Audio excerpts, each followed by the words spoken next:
Hello everyone, welcome to my channel. ഇന്ന് നമ്മൾ ഉണ്ടാക്കാൻ പോകുന്നത് ഒരു ഈസി രസമാണ്. അതിന് വേണ്ടിയിട്ട് നമ്മൾ ആദ്യം തൂരപ്പരിപ്പ് കുറച്ച് ഡ്രൈ റോസ്റ്റ് ചെയ്തെടുക്കുക. പിന്നെ ചെറിയുള്ളി, വെളുത്തുള്ളി, ജീരകം, കറിവേപ്പില, കുരുമുളക് പൊടി.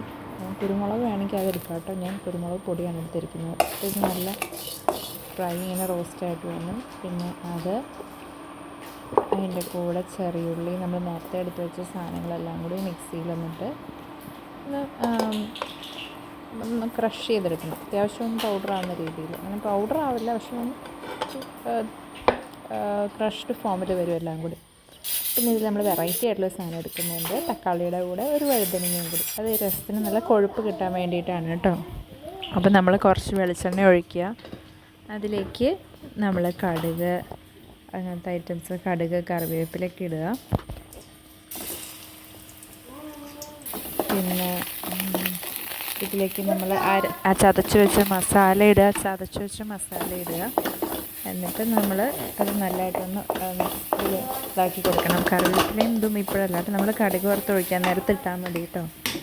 അപ്പോൾ ഇതൊന്ന് നല്ലോണം എണ്ണയിലൊന്ന് ജസ്റ്റ് മരിപ്പിച്ചെടുക്കുക. ഒരുപാടങ്ങ് മൂത്ത് പോകണ്ട, അതിൻ്റെ ടേസ്റ്റ് മാറും. അപ്പോൾ നല്ലതായിട്ട് വന്നിട്ടുണ്ട്. ഇനി നമുക്ക്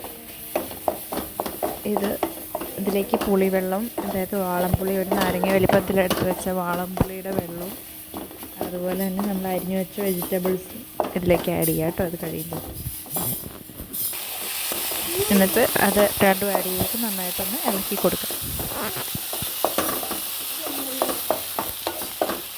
അത് കഴിഞ്ഞിട്ട് ഇത് നന്നായിട്ട് ഇളക്കി കൊടുത്തിട്ട് കുറച്ച് നേരം ഒന്ന് മൂടി വെച്ച് നമുക്കത് വേവിക്കാം. അപ്പോൾ ഇപ്പോൾ അത് മൂടി വെച്ചിട്ടുണ്ട്. ഇത് ഒരു മീഡിയം ടു ഹൈ ഫ്ലെയിമിൽ വെച്ചിട്ട് നല്ലോണം തിളക്കട്ടെ.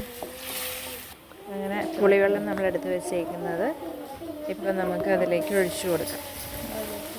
തിളച്ചുകൊണ്ടിരിക്കുകയാണ്. അപ്പോൾ നമ്മൾ വെള്ളമൊക്കെ ആവശ്യത്തിന് ചേർത്തിട്ടുണ്ടായിട്ട് അതിലേക്ക് ഈ പുളിവെള്ളം കൂടി ഒഴിച്ച് തിളപ്പിച്ചതിന് ശേഷം അത് നമുക്ക് മാറ്റി വയ്ക്കാം. ഇനി വെളിച്ചെണ്ണ എടുത്തിട്ട് അതിലേക്ക് കടുക് ഇടുക. അതുപോലെ തന്നെ കറിവേപ്പിലയോ അങ്ങനെയുള്ള സാധനങ്ങളും ഇട്ടിട്ട്, മുളക്, അങ്ങനത്തെ ഐറ്റംസ് നമ്മൾ കടുക് വറുക്കാൻ ഉപയോഗിക്കുന്ന സാധനങ്ങളൊക്കെ ഇട്ടിട്ട് നമുക്ക് അത് കടുക് വറുത്ത് ഈ കായപ്പൊടിയും കൂടി തൂകി അതൊന്ന് ജസ്റ്റ് കായപ്പൊടി ഇട്ട് കഴിഞ്ഞാൽ പിന്നെ അധികം നേരം നമ്മൾ ഫ്ലെയിം ഓൺ ആക്കണ്ട, പെട്ടെന്ന് തന്നെ ഓഫ് ചെയ്യാം. എന്നിട്ട് നമുക്ക് രസത്തിലേക്ക് ഒഴിക്കുക.